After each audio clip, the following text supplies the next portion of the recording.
think we're live now.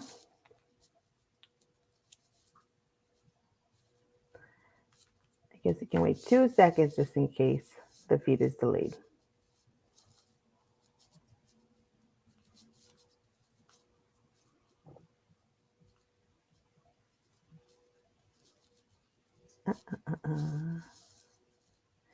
Is anyone out there?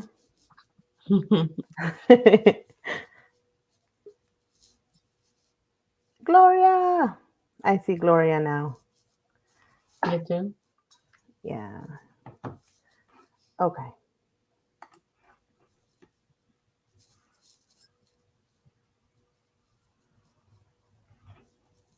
Hi, Gloria.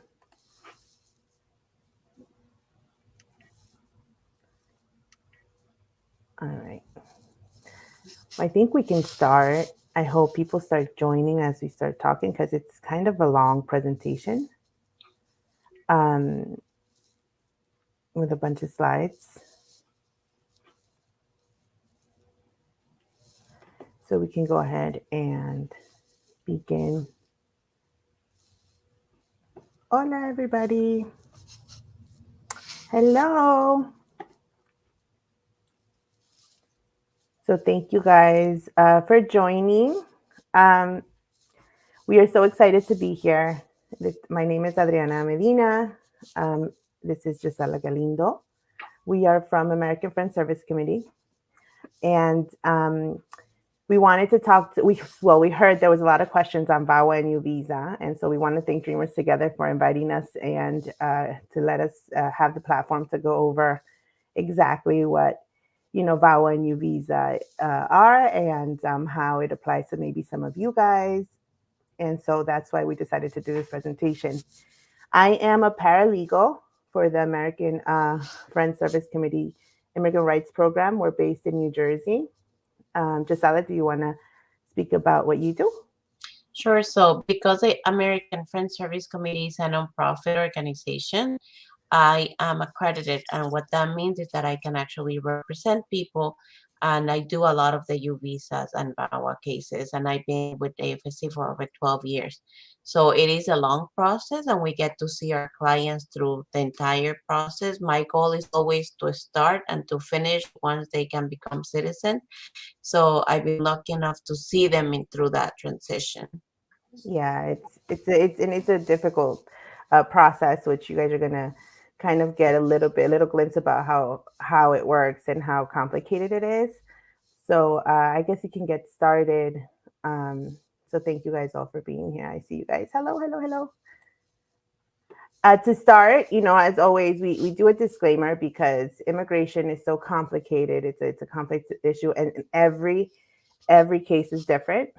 Anything that we say can't be generalized because your case might have something that somebody else's case might not have. So this presentation alone is going to give you a big overview and kind of hopefully educate you guys on the ins and outs of VAWA and U-Visa, so you guys can get an idea. And if you have a U-Visa case or a VAWA case that you don't understand, to kind of get a glimpse of what you're actually looking at. Sometimes, a lot of attorneys have a lot of legal jargon that they use just because they're attorneys, and maybe kind of simplifying it for you guys today will help you guys kind of see where you're at. But again, immigration is very fluid in nature. It changes rapidly. So as of today, this is what's happening with VAWA and U-Visa, but that can change because immigration is like that. I'm sure you guys know. We're dreamers. I'm DACA too, so we know that things could change like that.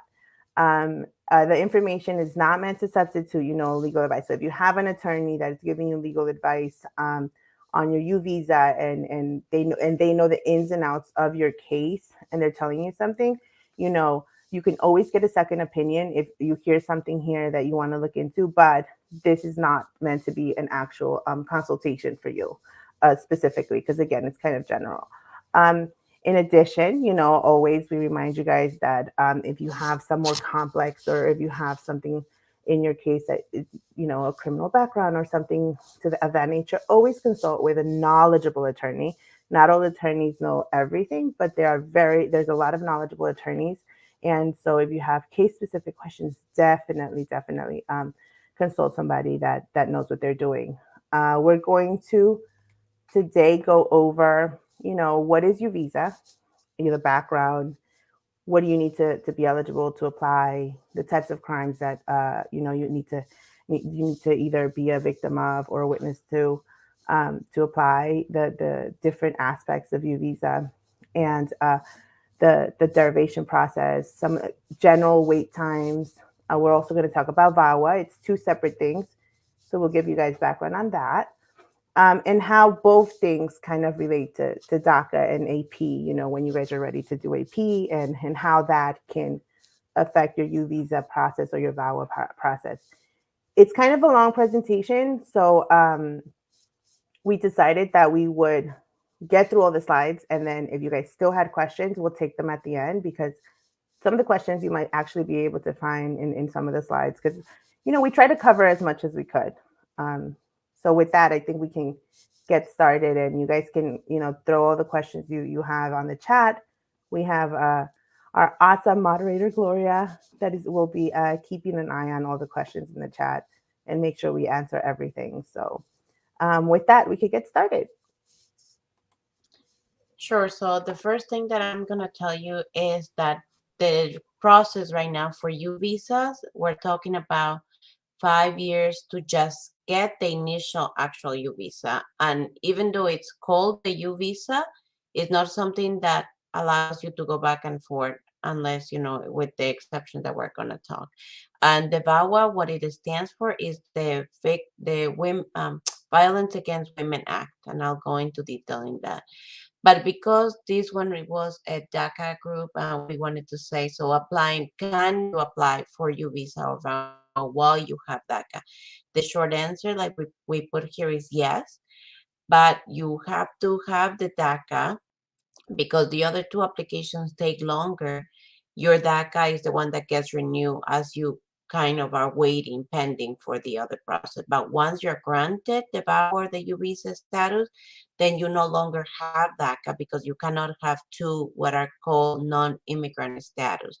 So once you have your U-Visa or your VAWA approved, then your DACA is no longer an option, and then it gets replaced by the other one. It takes over. So in some cases, it's hard for us to time exactly when, and we always want clients to remain in a status.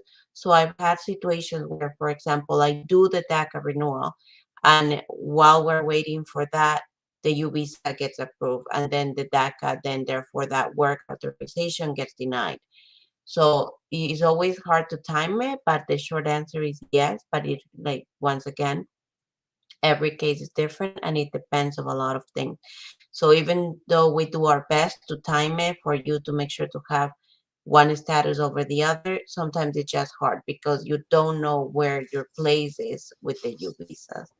Yeah, and you can have the work permit while you wait for the adjudication of the other guys. So um the whole thing here is that you continuously have your work permit valid.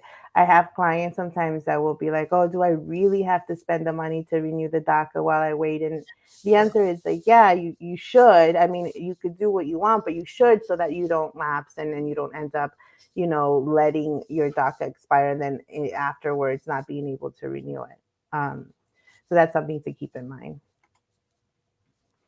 Like Gisela said, go ahead, Gisela. You wanna? I know Gisela is the U-Visa queen. She has done, I don't know how many. So I'm sure she's like excited about the topic. I am excited because it's a topic that was not that well known 10 years ago. And even, regulation we've been learning as we go throughout the years. But it's something that now that is more known and people are more aware is one of the reasons why it takes so long, because Congress enacted this law with the idea of having the immigrant community come forward in case of a crime to be able to detect, investigate, and prosecute for the law enforcement to be able to do that. But there are only 10,000 U-Visas a year, and the immigration fiscal year begins in September. So every September, the U-Visas, they fly. 10,000 may seem a big number, but it's nationwide. So they go pretty quickly. And that's why the estimated time is 4 to 5 years, because that's kind of the backlog. So we're talking about thousands of applications pending. And And I as think we go along, it become longer, right, Gisela? Like the more people that apply, the longer that wait is going to be. correct, yeah. And as we'll talk along in a little bit, it also includes not just one person, like you can benefit several members of the family, but the main person, the one that suffered the crime, is the one that is only 10,000. So they do fly pretty quickly. And that is one of the reasons why the processing time is so long. Okay. So U-Visa eligibility and admissibility for applicants. In order to be eligible for U-Visa, an applicant has to be admissible in the United States.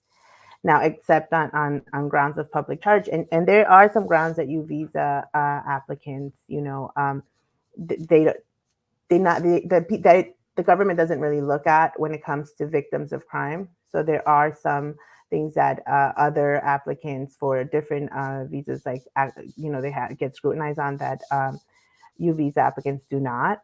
The Attorney General may waive almost all grounds of inadmissibility based on that because they deem it a public interest. So they want you to to step forward, and if there is a crime, to see it through, and if you can help in the process of solving the crime and conviction and just from beginning to end, then you should have, the benefit of getting those grounds of inadmissibility waived based on law.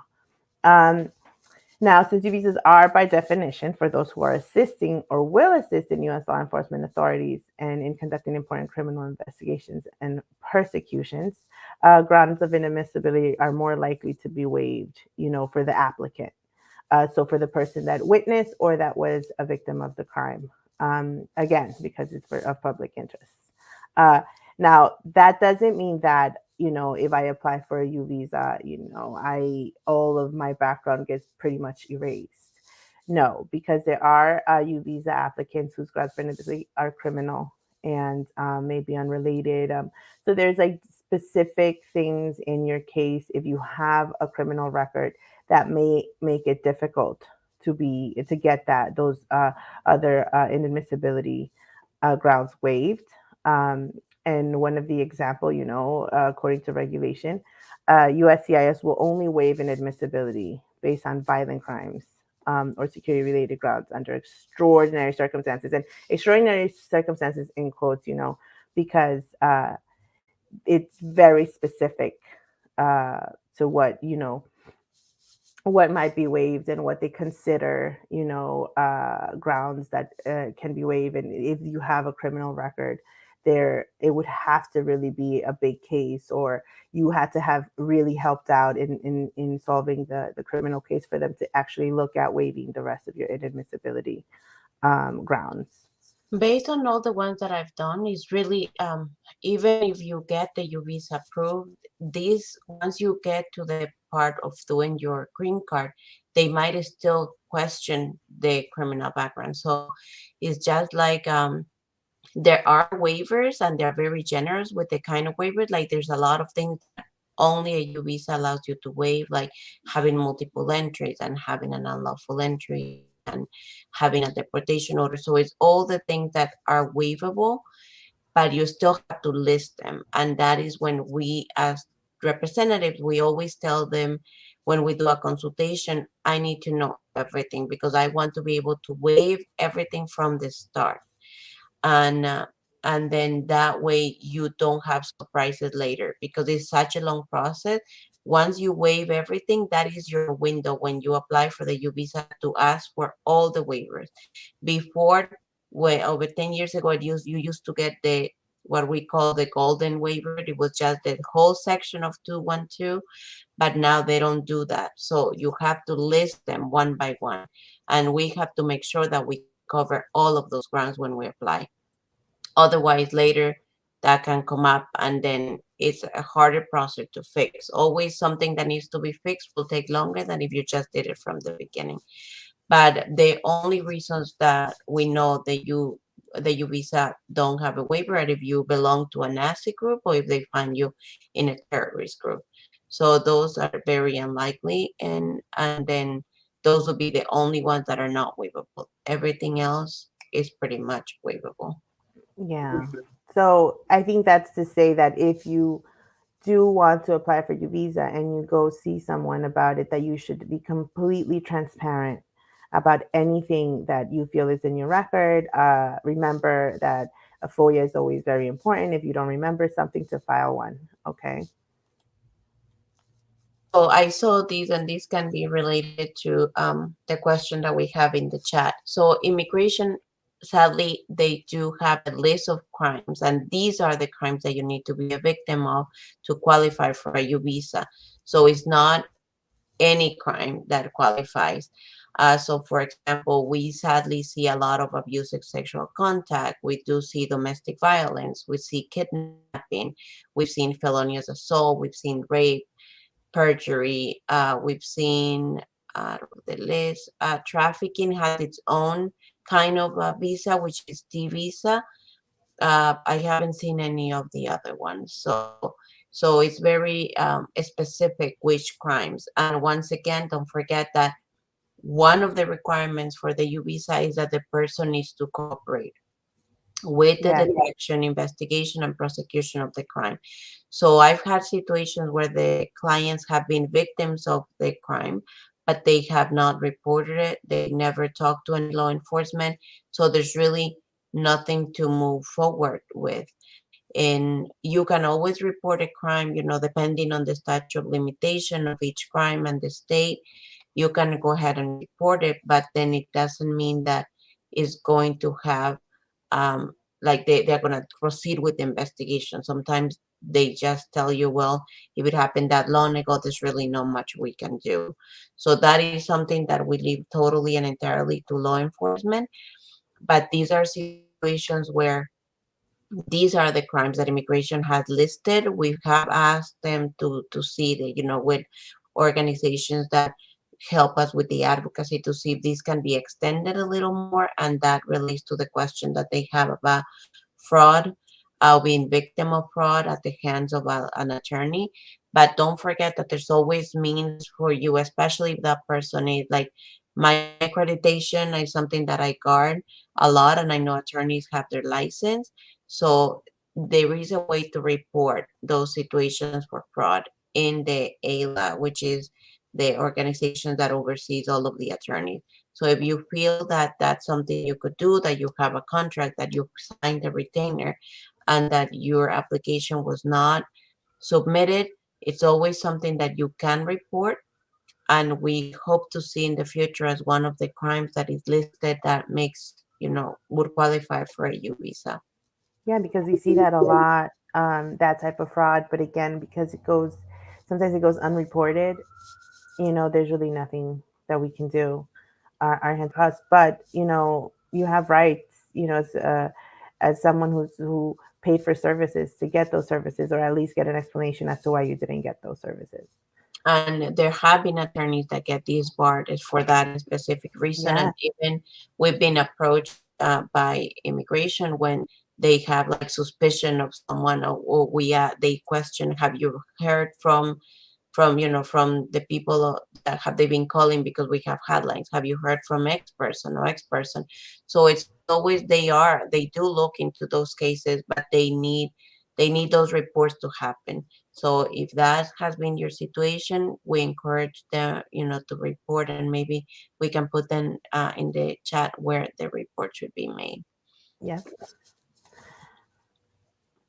Okay, So go ahead, G. What is substantial physical and mental abuse? Because a lot of clients will come in and report to us that they've been victims of abuse, but what does that mean in immigration terms?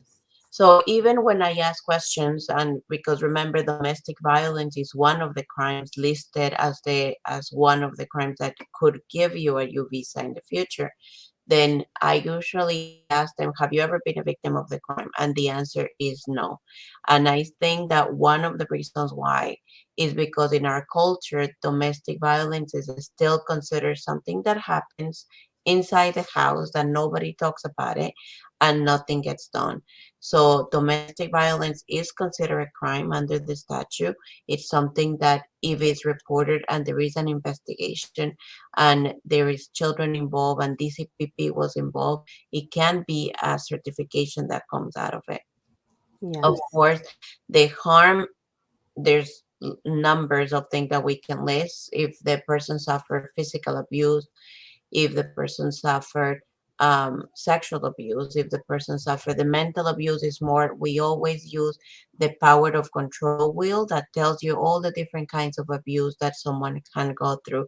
It can be that, it's not physical, but it's emotional, it's financial, it's sexual. So all those things are things that the victim, if you put it all together, it gives you a picture of how the harm happened. So this harm has to have happened as the result of the qualifying criminal activity. And then it's just injury, visible or not visible, but injury that happened to the person that impaired them emotionally or psychologically or physically in any way.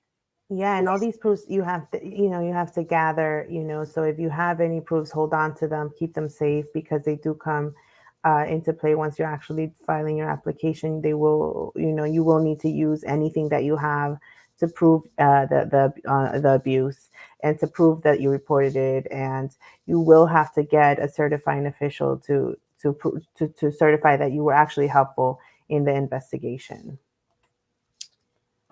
So these are things that we can use to prove the abuse, so or any of the crimes, because all of the UVisa applications go to the service center where you will not have an interview. So it's very important for you to describe on the detailed personal statement as the survivor of the crime what happened. So because we do a lot of the domestic violence, I use that as example. So I asked the person to describe me what was the how was the meeting to this partner. What I'm sure it was like, not everything was violent from the beginning. Right. They usually tend to be like, what was it that brought you guys together? What made you decide to get married? How was he with the family? Was he somebody that was charming? Was she somebody that was always nice to any relatives? What triggered the change? When did you start noticing that? And then we go into a little bit of what were the worst incidents. So, we can have male applicants or female applicants. So we see what was the change, what triggered the change in your partner. When did you start walking on eggshells around the relationship? Isolation, physical abuse. So we ask them to describe each of those things, and then at the end, well, what was the incident that made you leave? Or what was the incident that made you come forward to the police? And when we work on safety planning, these are the things that need to be backed up. So it's very important to have the civil documents, birth certificate, marriage, divorce, anything that applies to you, and if there are children involved, in a safe place, and to make sure that someone, that where that is in case of that you need to just pick up and go. Or if it's safe for you to keep them at someone else's house, it's something that we also recommend, because at times that is the stuff that later you're like, you need your passport to apply. And some people is like, I've had abusers that destroy the passport, that burn them. And then it's like, we have there are things, but it just takes longer. So just like safety first, documents in a safe place as well. So we use affidavits from friends and family. Who knew what was going on in the relationship? Who did you disclose the situation to? Did anybody, sometimes it's anybody in church, is places where you used to visit. Maybe you talked to a friend that knew about the relationship from the beginning. We use police reports, and that is when it's important to make sure that if the police is called, that the names are spelled correctly, Yes. and that the Date of person, birth. yeah, date of birth and the identification of being a victim. Then if the person is connected to resources, then most likely then we'll have a domestic violence counselor, a letter from a social worker, a clinician, a therapist, If some of those are not available, then we tend to use like what is called a psychological evaluation, a mental health evaluation that it describes exactly what happens, just like the affidavit or a letter from a treating doctor. Sometimes I've seen even hospital reports that the person went in saying that they fell and that's how they got all these bruises. But in reality, once they start questioning them about the fall, then the details don't match, and then they ask in the hospital for a DV counselor to speak to them. So all those things can be kept and can be proved to sustain the abuse and what the person went through. At times, I've had clients who they've been in very long relationships and they have just turned abusive and abusive and abusive even more throughout the time, or relationships that went from like 0 to 100 and the person, they just left within year or even 6 months. So time is not much of an essence, it's more joint residency and the proof that you can gather, because that Yeah. is the main thing when we come to start talking about the abuse. Yeah, and when it comes to anything, any police records, any records from law enforcement, sometimes those records need to be requested by attorneys. But you can always try and get, because as a victim, you can always try to go to the station and request the reports yourself. As a victim, you have a right to see those reports, so you could ask for a copy of it. Usually you will be given, paperwork when you have a domestic dispute and you have to take it to court, superior court specifically. You will get paperwork, and it'll have a file number, and you can always give that to your attorney, and they will do their due diligence and try to get the entire record. That it gets a little tricky when it involves minors, Mhm. but an attorney can request those records, transcripts, when it comes to anything for that law enforcement or the court system has. So that's something to keep in mind. So what I was telling you before is that the beauty of the U-Visa is that you not only help yourself, but you can help the family. And in this situation, for example, this is a lot of numbers and letters, but I'm gonna go over it. So there are 4 types of U-Visa derivatives. So the person that applies, who the crime happened to, the survivor of the crime would be the U1. And that person can file for the U2, which would be the spouse. U3 would be the child, U4 is a parent, and U5 is an unmarried sibling. So in this situation, the U1 needs to be less than 21 years old, and then they can include the ones at the bottom, which would be besides the ones that we had on the top, spouse, children, and marriage sibling, parents, then it would just be those. And then if the beneficiary of the U visa is over 21, then we include the spouse and the children that are younger. So it is a lot of numbers and a lot of deadlines, and it's always good to know that is at the time there's been a big controversy whether it's at the time of filing or how the immigration treats it. But as of right now, we continue to be less than 21 at the time of filing.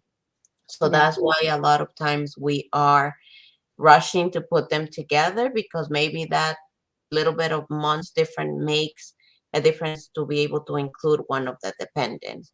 So the U ones would be the ones. And one thing that I have to make sure that you guys also know is that, let's say we've seen these also, the sexual abuse happened to a child, and the parents are the ones that are undocumented. But because the child is a minor, all the communication with the authorities is through the parents. In those situations, the parents qualify to receive the U visa because they were the ones that brought the minor forward to be able to allow the doctors to do a medical, a checkup, the detectives to speak to the child, and everything was done with the approval of the parents. So in a situation like that, when the victim is a U.S. citizen, a minor U.S. citizen, the parents can benefit from it. And in And case a of, lot of people don't know that, yeah, Gisela. I know that a lot of people think that, oh well, the minor was born here, therefore it completely negates my application. But that's not true. You step what's called you stepping into the shoes of the minor. yeah. So in that case, we do ask the prosecutor when it's typically, and we'll go into this, what else you need besides being the victim of a crime.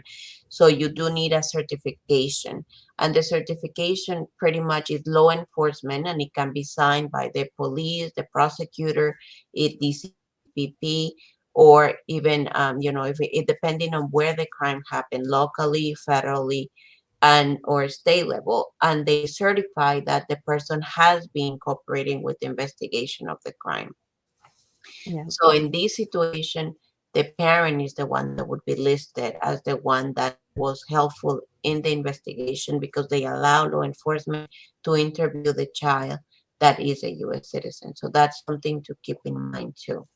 And I'm seeing a lot of questions, and we're gonna go through them, so it's okay if we keep going with them. Yeah, I'm sorry, guys. I know you guys have a bunch of questions, and we'll go through every single one of them. I'm telling you, there's slides, and there's a whole bunch of slides on VAWA, and so maybe you will find some of the answers. And then if you don't, then we'll come back. Don't worry. Yeah, Um, it's just this process is complicated, yeah. uh, So and this one, because the U visa was taking such a long time, oh this my is gosh, yes, actually an announcement that happened last year. So what immigration said is, okay, how can we move the backlog? How can we help? Because while you have the application pending, you don't get anything. yeah, The people would be, and as a survivor of crime, you want to work, you want to be able to do your taxes, and you can do the taxes with the 18, but the work, you need to survive, you need to move forward, especially when children are involved. So what they have come up with is a plan that is still has not alleviated totally the backlog, but it will help as they continue to do the catch-up game. So it's something called the bonafide determination. So pretty much it's like immigration will get an application, will review it, will have like a checklist, and it would be like, okay, does this application meet the requirement, the basic requirement, in order for us to find it bona fide? So is it signed? Does it have the certification? Does it have the person's civil document? Does it have the affidavit? Like a basic application, and then they would say, okay, yes, it qualifies.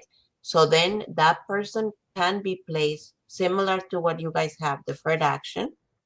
It can be placed in deferred action and get a work authorization.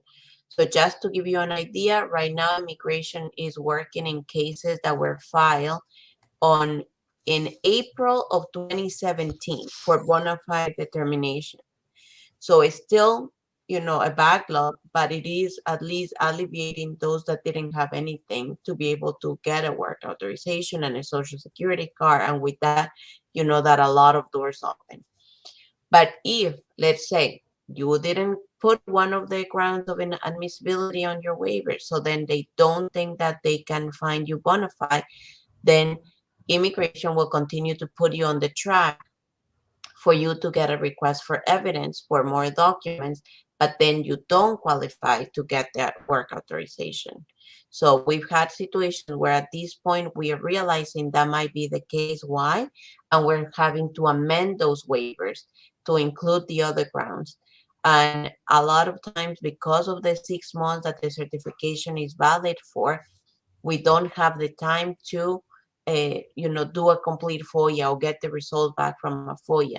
So we try to um, in the waiver include everything that we think would be included, and sometimes like trying to match what the person is telling us with what we think happened, but at times it's not. So if you don't have all the information, which that's why it's very important to always have a FOIA to make sure that you have all of your record before you apply for something, because even as they figured out whether you qualify for bona fide determination, it can mean a lot between waiting a lot more years or just waiting the regular time for the bona fide determination.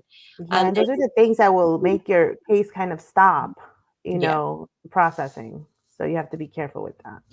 And then once the principal petitioner receives the bona fide and the deferred action, then you just wait for the final adjudication. And then if they don't need anything additional, then you're granted your U visa. If you get a request for evidence that you need to submit more documents, then you have to make sure that at that moment you submit as much as you can. Otherwise, the petition might end in a denial. Yeah. And in the fact that you don't get a bona fide determination does not mean that your case is denied. It just means you have to wait. Mhm. Which, a lot of people get nervous about because they're like, well, if they didn't give me the bona fide determination or say that my claim or my application it has enough to prove the abuse and the cooperation with the police, then they're going to deny it. But that's not necessarily true because you will get an RFE and then you have the opportunity, like Giselle said, to just send as much as you can.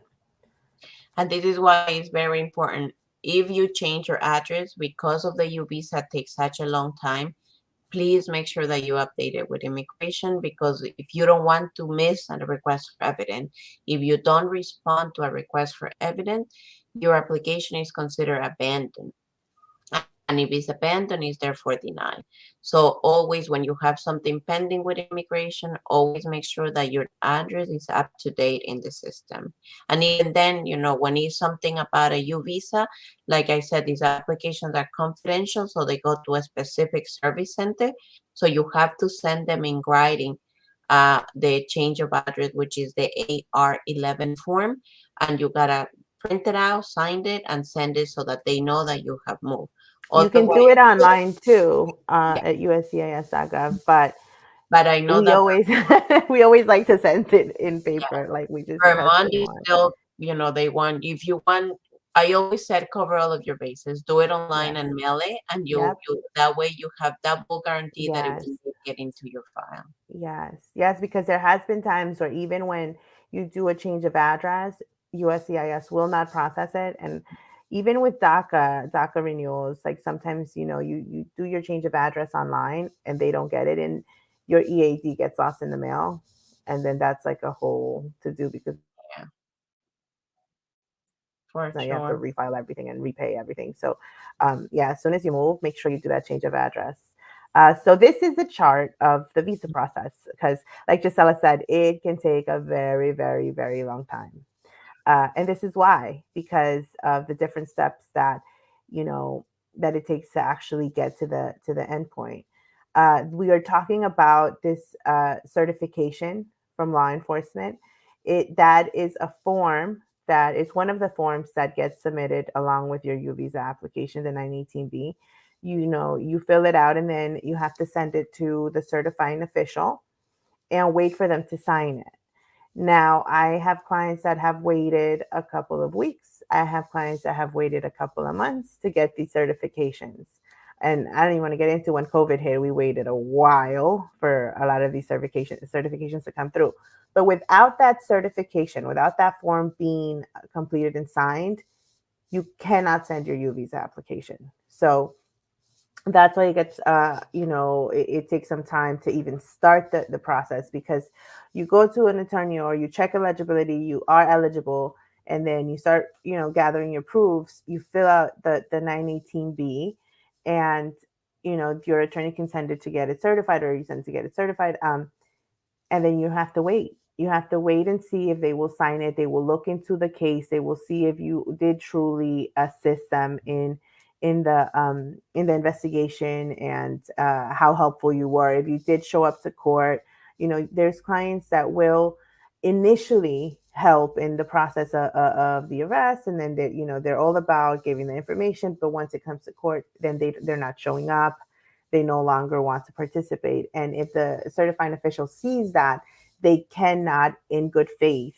certify that you helped throughout the investigation. And we'll get into why that's important, why it's important to make sure that you are helping, from beginning to end, especially for those of you that want to travel, why traveling could affect you in that way, because if for any reason you do not assist them and they go to look for you to question you about the case or they need you for something and you're not around, they might not be willing to certify that you've been assisting them throughout the case. So that as soon as you get that certification, you can finally move into the process of actually submitting your proofs, your forms. You guys don't know anything to USCIS has to be translated.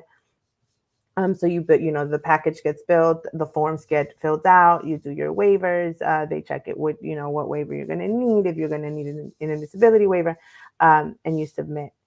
Once you get biometrics, which, Gisela, how from submitting your proofs to biometrics, what do you think is the timeline right now? It's actually not bad because this part, like what right now is stuck, is getting the receipt notices. So we've seen people getting, you file the application and you don't have receipts even like 6 months later.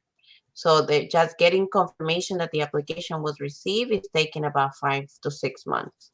And then the biometric will be scheduled like a month after that. So that is something, always make sure that you send things to immigration, certify your priority so that you have a tracking number and you keep a complete copy of the packet that you're mailing out. That way you have your proof of what you submitted, and if you get an RFE or you need to do something later on, you have the record of what was sent, what did it say, because it's always about consistency. What the affidavit of the person says would need to match with the police report, would need to match with what is submitted, with the date. I know when somebody has been a survivor of crime, the timeline is not always in the linear way that we would expect it, but having all Yeah. these documents would help put everything in order, kind of. Yeah. And so then, you're waiting, like we just spoke about in our last slide, you're waiting for bona fide determination, right? For that bona fide determination letter to then apply for or to get your EAD based on U-Visa. Then, all goes well, everything goes through, and your U-Visa status is approved. Then, Gisela, the timeline between that and actually adjusting, can you talk a little bit about what that looks like? Yeah. So then what do you get when you finally get your U-Visa approval? So between the bona fide determination grants you a work authorization valid for 2 years. They give you that work authorization for 2 years, hoping that you are within the next 10,000 for the next fiscal year, so that you'll get moved to the final U-Visa approved. So a lot of times I have to explain clients, your final U-Visa approval comes when you get your work authorization valid for 4 years. Right. And it's then from the day that you get that work authorization valid for 4 years that you start counting the physical presence needed for the 3 years in order for you to be able to apply for your green card. So let me give you an example. If your visa was approved in 2019, and it would be valid 2019, 2020, 2021, 2022. So that means that at the end of the third year, you'll be able to apply. So based on the exact date of the card, when it's 3 years, you can submit your application for green card. And those are taking right now about 17, 18 months, I would say. But so you've already, remember, you waited 5 to be granted the actual U, and now you need to wait 3 more to be able to apply for adjustment. And then once you have your green card, it's 5 to be able to do your citizenship. So it is a Yeah, long it's a process. long way. And people But always say that, oh my God, that means I'm going to become a citizen. It's just like, to be clear, from point A to point Z, it's a long way, yeah, but it's worth it. It's worth the way because you end up in a pathway to citizenship. yeah. So, and if it's available to you and you feel you're eligible, it's definitely something you want to do, is to And I apply. always feel that the hardest part is at the beginning. Everything else that goes It's after, just like waiting. for adjustment, the 3 years of physical presence is, you guys are all DACAs, you guys are all like very tech savvy. So it's really easy to put like a packet of physical presence, cable bills, bank statements, you just need to go through your situation, what you have under your name with your address, and it's not that difficult. But at the beginning, with the hardship and the trauma, it's a lot harder to be able to put it together, because even mentally you're in a totally different crisis mode than you would be after those years. For sure. Um, so now that we know about U-Visa and kind of like what that looks like, a lot of people have asked, from the DACA recipients that I know, and even in the group, we've noticed that, uh, obviously everybody wants to do advanced parole, but what does that mean for people that are waiting for their U-Visa to be adjudicated? The answer is not as simple as a yes, you can travel. I mean, you can, but again, because we're talking about the immigration world, it's a lot more complex, and depending on all the laws, there's so many aspects and things that you need to think about in your case, that it needs to be analyzed, and that you have to kind of see where you're at. You saw the chart of the U visa and how long that process is. So one of the things that we always talk about with clients is know where you are in that chart, right? Know where your process is. Most attorneys, at least a lot, if not all attorneys that I've spoken to, and the ones that we work with, are very, very, very conservative in this sense. Traveling, simply traveling in general, when you have a U visa pending, you have to be careful, because maybe you don't have a problem coming back in, but depending on where you are in your U visa case, you can affect other aspects of your path. So, like I said earlier, if you're still in the beginning where the investigation is still ongoing, and you're trying to build um, that position of, helping and assisting law enforcement, and you got AP approved and you go, and then they're trying to reach you, and you can't, that will definitely affect the certification process, right? And no, like I said, no certification, no U visa.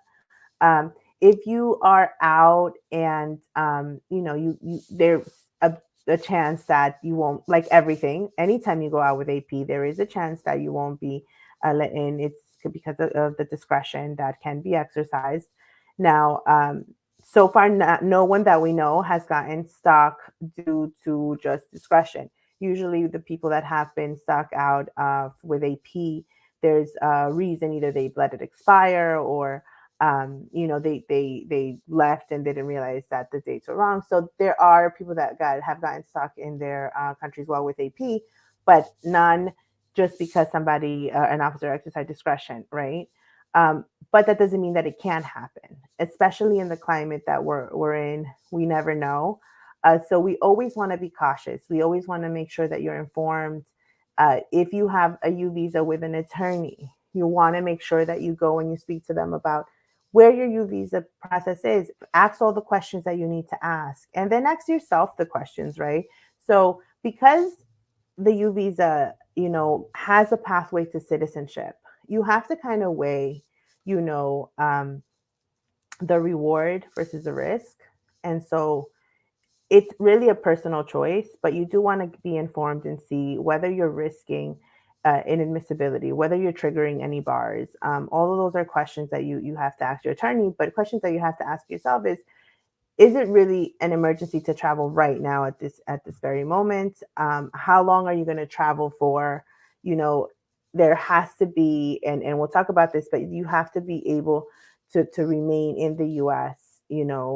Uh, no, or not leave the U.S. for more than 90 days in one trip, or 180 days in the aggregate. So in combination, if you have say you get AP for multiple entries and you're out for more than 180 days, that would be a problem, you know. And again, ask yourself, like, okay, am I in the U visa process where it's already been, uh, um, some time where the investigation has come and gone, and I really need to go see my family because there's this emergency, or I really have to travel for work, and I can justify the travel if I'm questioned on it, then that's something that you want to keep in mind. And have you accrued unlawful presence? What does that mean for your case? That's definitely something that you want to ask your attorney if it's case specific to you and you don't know. Um, and then go from there. You have to make sure that you're informed, that you're cautious, and you don't just do it on a whim. But the answer is that if you, based on DACA, if you're using your C33 classification to get AP and you get AP, you can travel and come back in. What that means for your adjustment later on is different. But if you have the AP, you can use that AP based on DACA. You know, you don't want to go out with your AP based on DACA and then show your U-Visa, you know, work permit, because that doesn't match the classification of your AP. So you have to be careful with that. And I would add that I am one of the ones, because it's just totally, as a legal advocate, a practitioner, for me, the fact that it's out of my hands, that they're gone, and It's hard. Yeah. it's really hard. So my suggestion, and even now, emergency applications are just really almost non-existent, sadly, because of the COVID environment. They're not taking emergency appointments. There's no longer InfoPass online. So it's really like you're taking a huge risk. And like Adriana said, you have to wait it. Like, is it really what I need to do when I can just wait and then go once I'm a green card holder. So I know that it takes a lot of time, and it's very difficult when you don't have your family and it's an emergency, but it's something that I am one, sadly, that I discourage when the clients have something pending like a U-Visa, just because the complications that can come out of it. So in this case, we always say every case, even if it's the same crime that you've been a victim of, two cases are never alike. Whether we mail them together, even something happened along the way. But the problem is that risking leaving, you can be triggering a new bar, or you can fail to have the accumulated time that they need you to have for continuous residence. It's so many things that can be out of your control. I always tell clients, if you travel with a stop in Houston, like, and something happens, they're like, I'm not even that close for me to be able to be communicating with the family and doing something. So for those that I know that even once they travel as a green card holders, I'm like, please try to get a direct flight so that you can call me if you need anything from the Yeah. airport. But I understand that emergencies do happen, but it's always something that we tell you to weigh more the risk and the outcome before you do it. Yeah, definitely. And again, talk to your attorney, because if you're doing a U visa with an attorney, you have the right to ask all these questions. You have the right to evaluate your case and weigh the risk with them, so they can answer every single one of your questions as far as what it would look like. Maybe not coming back in, because coming back in will be fine and you'll come in and that's okay. But what it would look like when you're actually in the adjustment process, what that means. And that's where all of these things come in, right? Whether the adjudicating officer is going to question, your cases, your case, or an aspect of your case. And whether they're going to question, how do you prove substantial abuse if you're out here traveling, right? So all of these things that the U visa adjudicating officer may question and use as factors to deny your application if they see you travel, right? And a lot of the things that we also like to mention is like RFEs. Do you have someone that is going to be on top of your case if you have an RFE? How are you going to get that quickly enough if you're out of the country? So there is a lot, and again, like it just, as I said, risk versus reward. You really have to keep that in mind. You really have to make sure that you know exactly what you're going to be looking at once you come back, and what that means for your U visa case. Okay. And again, every case is different. So again, this does not apply across the board for everyone, but we do try to remind everyone to be careful when it comes to traveling when you have a U visa pending.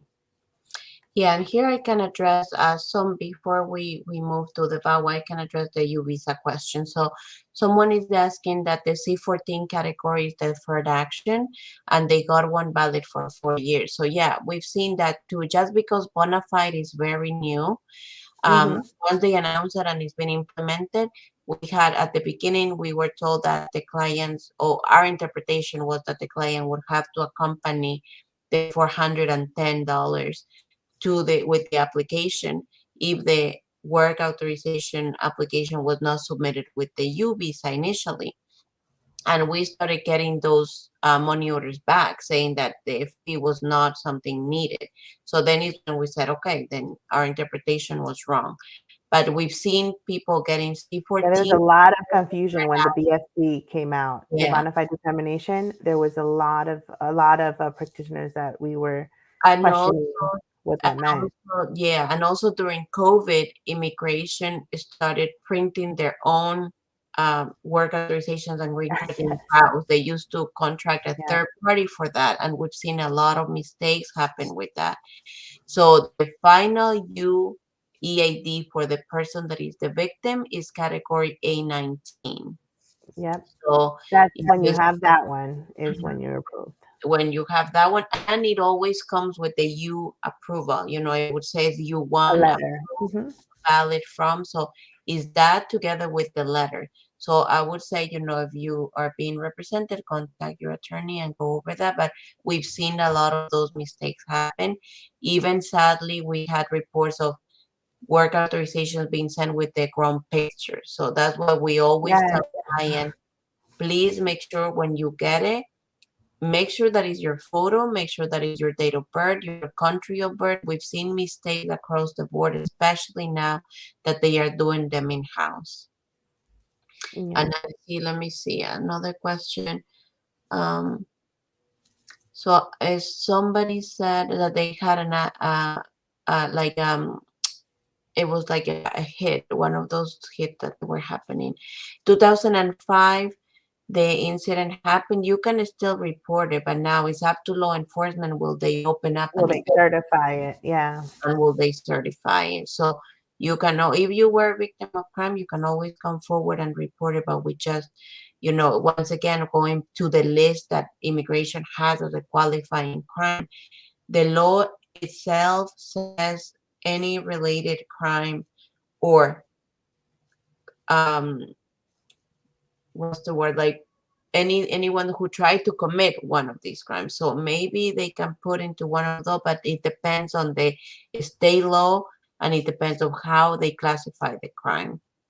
Yeah, And then you would need the report and you would need the disposition to see exactly what it was that what the charges were, and you know, once you have that, then you can tell if that's one of the crimes that applies for U visa. yeah, Which is like you can do that. You can, if you feel like you might be eligible, it doesn't hurt to actually ask that question and see, you know, the type of crime that you were a victim of, and you know, go. You can ask an attorney. You can actually see, get your report and see if that's one of the crimes. I mean, that doesn't, it doesn't take anything for you to go ahead and do that. yeah, another question. So you about the A number. When you have your A number, the A number, that is your A number that will be with you forever. So one of the things that immigration has tried is to actually try to combine, like, or consolidate the application, even though they are sent to a different service center, but at least they know that you have more than one application, and they do that with the A number. So the A number will not change Yeah, unless it, like, you know, if someone, we've seen people getting two is from people that enter a in the long time ago. very long time ago, and Yeah. then when they had another application, they were issued another A number. But for the DACAs and the U's and VAWAs, you can have, it's all gonna be under the same A number. Yeah, your A file is basically, you know, the foreign national number. So they'll try to keep everything And it's consolidated. better, actually. It's better Yeah. if they do it, because you don't want everything to be in different places, no knowing that it's the same person. So is it normal that, yeah, okay, what, I saw another question. Unlawful presence could be an admissibility factor. So for you visa, like we said, there's a lot of waivers. So these would be something that gets talked when you're going over the waivers, and it's something that will not affect your application for U visa. Yeah, there's a waiver for that. Mhm. And so you can apply and you don't have to worry about that. Yeah. Tell me, Gloria, if there was any. Yeah, the other questions, I think we are now that we're moving to the VAWA, we can start. But one that I saw is the same process for VAWA and UVisa. So it's actually VAWA is a little sooner, it's faster, a little faster. And Yeah, in the VAWA, it depends. Is yeah. So was the process the same? It's not the same because for VAWA you do not need a certification. Uh, right. The process was cut and well, it's different. it's The different. So we'll procurement go is over that different. now, and then if we still have more questions, we'll address them. Go ahead. I think I saw. What if you don't have the police report? Again, you can go get the police report. You can request a police report. It's. I mean, I don't know how long ago the crime was, because that's also another thing. If you go to the police, and they might tell you, that file is now with Superior Court and in records, and then so there might be a little bit of a runaround. I have had clients that I've had to do runaround for because a crime happened a while ago and it went from state officials to like then to Superior Court, and now I have to go to Superior Court and try to get records there. So there may be a bit of runaround, but you can get access to those records depending how old they are. It'll depend where they are. And if I was reading this question also, like if you never reported, like if the abuse was not reported and you don't have a police report, then is when we try to substitute. So it's like who else can sign a certification? So if the police department cannot, if it never got to a state or prosecutor level, then was DCPP involved? And in New Jersey, DCPP is the Child Advocacy Agency. If they were involved, they open their own investigation and they may be able to sign They this. can certify too. So So if then and then how you substitute the lack of police report would be with the mental health evaluation that we talk about at the beginning, with the affidavit of friends. So and then in that affidavit, the victim would say, "This is the reason why I never call." I've had situations where the person that called the police is a neighbor after hearing, the screaming or the children crying. It's not necessarily the victim. So for immigration, it doesn't matter how the crime was reported. It just ultimately that it was reported, that somebody came forward, and then the victim starts cooperating. So even if there's no police report, there's other documents, but it needs to have with them. We go back to who would be the certifying agency. That's what we go back to. yeah. But then Um, after, so if you have your bona fide right now, yeah, the hope is that if you've been, so you are in the group of, let's say, 2017, right, where they are right now. That means yeah. that it's still, we don't know. I wish, I always tell the clients, I want the crystal ball that tells me where in the next 10,000 you are. But it's Yeah. that we don't know, like, it's hard for us to predict. So we So there's an consider, about. yeah, there's an, Super general about. Yeah. so it's hard to say 2 years, maybe, yeah, I hope, but, I hope that Yeah. you are in the next group, and September is around the corner, so we gotta see how far Yeah. So move. it depends. Yeah. So if you're October 2017 and right now they're in April 2017, you could be very close. So, patience, a lot of patience when it comes to U visa. So, because I have had clients that, they had been waiting since 2015 and they finally got their stuff. And again, it was just bona fide determination. It wasn't even adjudication. Like it's just you're kind of in the middle of that process. So And this is where I don't get tired to remind people. I've had sometimes the letters and I want to call the clients with the good news and they move and I don't have a new number and I have to be looking on social media for them. So please make sure that you have your phone number, your address up to date if you have a representative, because we want to call you with those good news and we want to be able to say, it's here, the approval notice or the work authorization. So especially if the address, the address that we put for our clients for safety reasons, because it takes so long, is our office. So I actually have the work authorization. I want to yeah. hand it to them and I can't find them. And that has happened in more than one occasion. So Same. always, and make sure that your cell phones or phone number that you provide is one where you can leave messages. Lately, everybody that I've tried to call, even for consultation, is a number that doesn't have an option. Voicemail. It doesn't accept voicemails at this time. I Well, know. I hear that all day. so please, yeah, that'll be like a side, but please make sure that it's always Yeah. up to date because we want to be able to share the good news. Yeah. So we're moving to the violence against women. Yes. Thank you guys for keeping up, by the way. I know this is Yeah. heavy and it's a long presentation, but it's something that you guys can always go back to, whenever you have some time, because it's important for you guys to know this. So thanks again for sticking through with this. So there is a difference between so who qualifies. So usually if I'm screening somebody, if the person was married to a US citizen or permanent resident, then they can qualify for VAWA. If the abuse happened, going back to domestic violence, to somebody who's also undocumented, then we screen the person for U-Visa. So that would be pretty much like the main. Oh yeah. It has The to main be difference is that, yeah. a lawful marriage to a US citizen or permanent resident. But VAWA also includes a child who was abused by the US citizen or permanent resident parent, or a parent that was abused by the US citizen child or permanent resident child in some cases. So it includes a little bit more people, but typically is known for a victim who was abused by the US citizen or resident spouse. The, Yeah, I think that's the most common that we see is a U.S. citizen spouse that abuses their. I don't think in the years I've practiced I've done a child or a parent really. I've seen a parent, but I Okay. think it was recently. In all the time that I've practiced, I Yeah. haven't. That was the only case that deviated from all the rest of them, which is the spouse. So Yeah, so yeah, then it's not that common. the VAWA, one of them, the difference also, they don't have a cap in filing. So then, but we That's do why they're see less and faster. less. Yeah, so it's a lot faster, but we do see less and less just because marriage is not that common anymore. Yeah, that's another thing. Yeah, to prove the marriage. Go ahead. So what do you include with a VAWA application?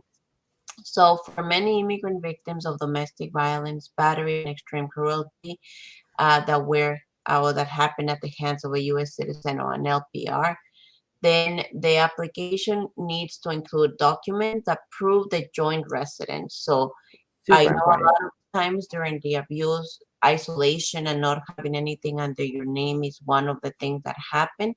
But even if it's a Macy's catalog, a coupon Yeah, for something, a newspaper, anything that can come, save it. Joint residence is very important. The application asks you from when to when did you reside with that partner.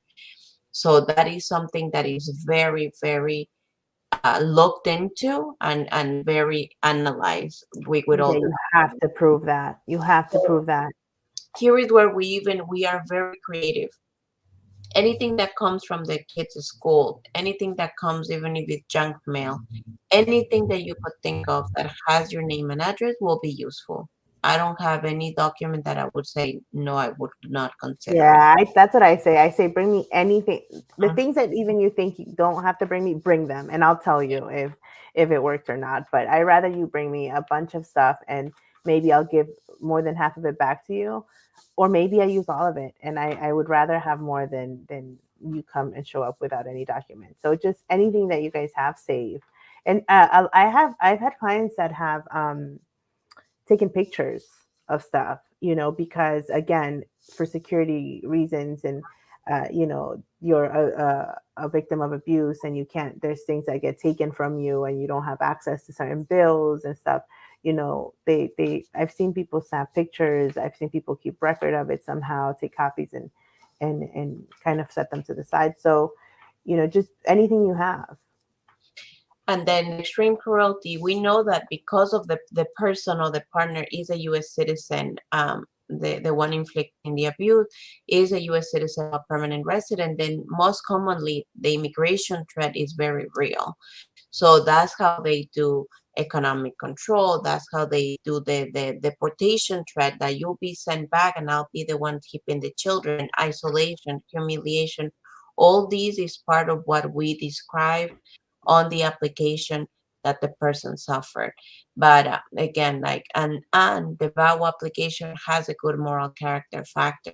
So we usually send clients to get fingerprinted, and we do the FBI by that is cheaper than the one from New Jersey, and that includes a background check. So that one is something that is included on the VAWA application. Yeah, you have to prove good moral character. As far as and I just want to mention that as far as the extreme cruelty, when there is threats of deportation, sometimes it's not that they constantly say it to you out loud, but they will mention it, and they just as that they will take things from you. They will keep your EAD if they see your EAD come in the mail. They'll take IDs. They will take, you Pass. know, cards, passports. They'll keep stuff like that from you. Um, and or they'll tell you, like, because of your status, you can't do this, you can't do that, and so that is all part of that extreme cruelty, and a lot of people might not think so. And so just keep that in mind for sure. Yeah. So a good moral character is just like, a standard for any other citizen. And Yeah. then the good faith marriage. So here is where we have any credible evidence. So what is a good faith marriage? Even things that you had from medicine from the pharmacy that had your name and address, anything that had anything that you could think of that proved that you resided with that person would be considered part of the bona fide. Now, in case of a sham marriage, so this would be an issue if you enter the marriage for the purpose of just immigration, circumventing immigration laws. Then that is not considered, a good faith marriage. A bona fide marriage would be that the couple intend to establish their life together, and they enter into that marriage with that vision. Did you plan, this is the person I'm going to spend my years with, and then something changes? So it comes down to credibility. What do you have to prove that the marriage really was a good faith? And all that falls on you as the applicant. And then, Yeah. yeah, and then even in some situations where the person gets married with a religious ceremony and is not registered, that it can also trigger questions like, why wasn't it registered? What happened? But it's still, the marriage had to be valid in the place where it occurred. So if it happened abroad, it has to follow the regulation from the country abroad. Yep. Okay, so you just be aware that all of these are things that you have to prove. The marriage must be legally valid according to laws in place. So you have to have a marriage license. So if you have your marriage license, and if you don't have it, you can go obtain it at the vital statistics office of where you got married. Go get a copy. Go get a certified copy of that marriage license, of that marriage certificate, and that's what you'll send, because you absolutely need to prove that the marriage was legally, that it was legal in the state that you married. So just make sure that you have that. And if it happened abroad, then in that And country. there, yeah. And then remember, again, if it's in another language, you will have to translate that. Mm-hmm. So then the self-petitioner thought that they were divorced when they married the abuser, but it turns out that the first marriage was never terminated. In that situation where you didn't really know that that was the case, then you can be the one self-petitioning for yourself. Yeah. Bigamy exception only applies to the abuser's bigamy. So the abuser had to be, so the same situation had to apply to the abuser. If the first marriage actually was terminated after the self-petitioner entered into the second marriage, that will be the question that we ask. So we do a lot of timelines looking at, can the second marriage will be valid as a common law marriage. So that is something that we try to partner with family law attorneys to help us understand. But the main takeaway from this slide is that if you truly believe that the partner was divorced and you enter that marriage and then you find out it was never terminated, you're still qualified because it was something that you didn't know before. going into the Yeah. relationship. And you entered that relationship in good faith. So, you genuinely believe that you guys are married. Mhm. So proving the intent. So we use children's birth certificate, finances, commingled finances, leases, insurance, everything that that we mentioned before about the document. But it also included an affidavit. Same thing as the U-Visa, the VAWA applications, they do have interviews. And that's one of the difference too with the U-Visa. You will be interviewed by an officer. So they will go over the affidavit with you and ask you questions about the relationship. But we try to describe what is it that attracted you to that person? How was he or she during the beginning of the relationship? All those things that we try to prove intent that the relationship did happen for the relationship. The relationship was heading to marriage. It was intent. The intent was to stay with that person, and you couldn't continue because of the abuse. Yeah, and one thing that we have to mention is that with U-Visa and VAWA, there is very strict confidentiality rules. So you don't have to worry about the abuser finding out about everything that is in your file when you apply for U-Visa and VAWA. I know there's a lot of fear from victims that, they're going to go in and see all of this and they're going to come after you for speaking out and explaining the abuse with specifics. So, these are bound to confidentiality rules by law. Okay, so don't be afraid to speak up. Go ahead, Gisela. I mean, it's pretty much the same as we had mentioned with U-Visa. Um, Yeah, so the general advice is strongly recommended. You wait for your green card, and I joined that group that recommends that because you need to have all these risks in mind, and especially risk in eligibility for we do have clients who have VAWA, but for these specific reason, they cannot apply for their green card because they triggered a bar when they left. And yeah, then now it's not like the U-Visa. We don't have, unless it's connected to the abuse, we don't really have a way to waive it. So, and then they have just deferred action forever. So yeah. I've seen these situations happen, and that's why we always move with caution in these situations. Yeah, and it's important for you guys to understand that. I mean, VAWA is a lot shorter than U-Visa. So the wait time, the amount of patients you would need to have when you have VAWA is a bit, a bit less because you're going to be waiting not all those years with the U-Visa. It's a lot shorter, and you just see the process through. Again, in an emergency case that you need to travel, you just have to make sure that you have, the advance parole, and that you're able to come back in. But there are those risks. So I too, with VAWA, I too tell my clients, maybe just wait it out Hmm. because it's shorter, because the waiting time is shorter, and all those questions that you ask yourself with U-Visa, you should ask yourself about it too, like where in the process you are, and whether it's like a big emergency for you to travel out. Because again, the adjudication of a VAWA is so much shorter, and because it includes an interview, you risk not being here for your interview, which is completely detrimental to your VAWA case. So be super super careful with that. If you're at the end and you're just waiting for an interview and you decide that this emergency is substantial enough that you have to leave the country, and you spoke to your attorney and they have already tried to convince you and you just have to go, then just know, one, you can't be out for too long, and two, that if you get an interview and you're not here, you are definitely risking your VAWA case. And what the main one, do not leave without advance parole. Like Yeah. the worst call that I can get is one of someone who left without it, and because there's really nothing I can do at Yeah, that. your hands are tied at that point. So just never, never. I understand that emergencies make you react differently and you put your emotions before your head. But this is one of those situations where you need to stay cool and really think of what the consequences of that would be. Yeah. So I hope you guys kind of get the gist of everything that we spoke about. I did not foresee everyone sticking around through the whole thing because it's so long, but I'm glad that those of you who stuck around because, again, these are Mhm. important. I believe this is going to be saved, and you guys can watch, what you missed.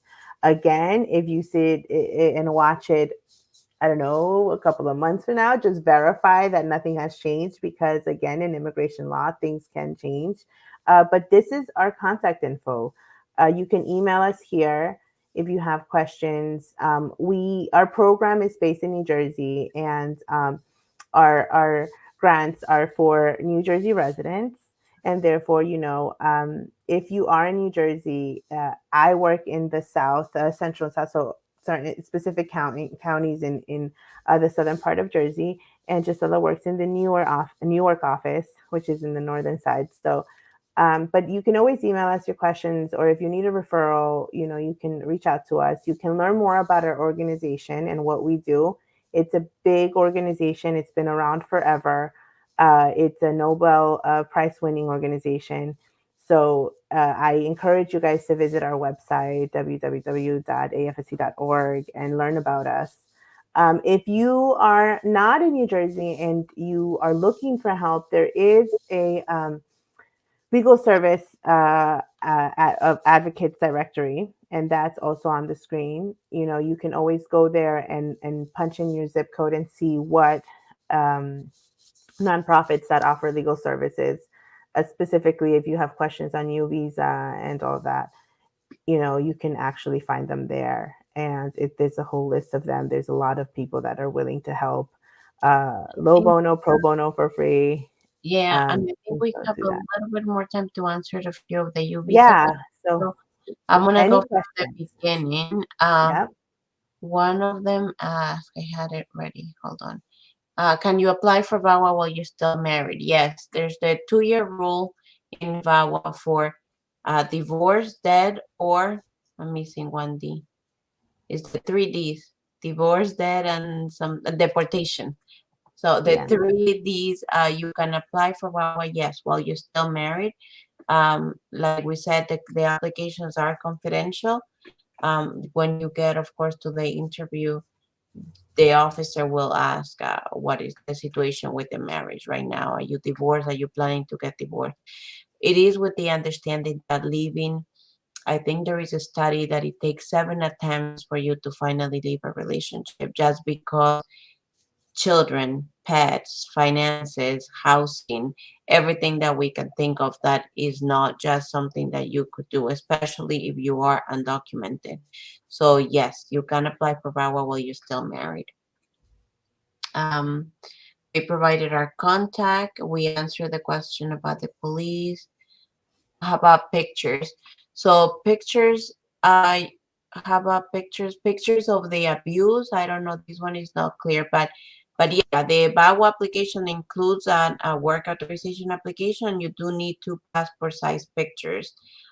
If you're doing a complete packet like the VAWA with the adjustment, then the same thing. You'll need the pictures.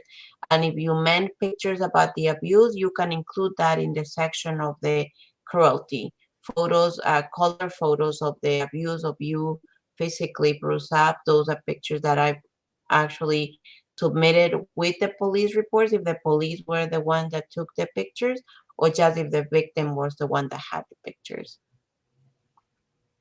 We answered about the EAD, the A number.